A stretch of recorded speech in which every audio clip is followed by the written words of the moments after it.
Nó vậy á, mấy cái cỏ nó vậy á chứ không phải như mấy gin.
Vô nghỉ máy chút đi.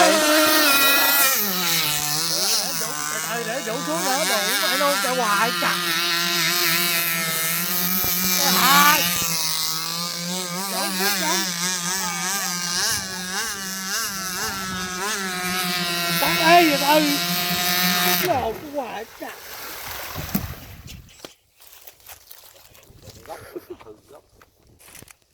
Ủa chào tao chả thấy ghê chứ.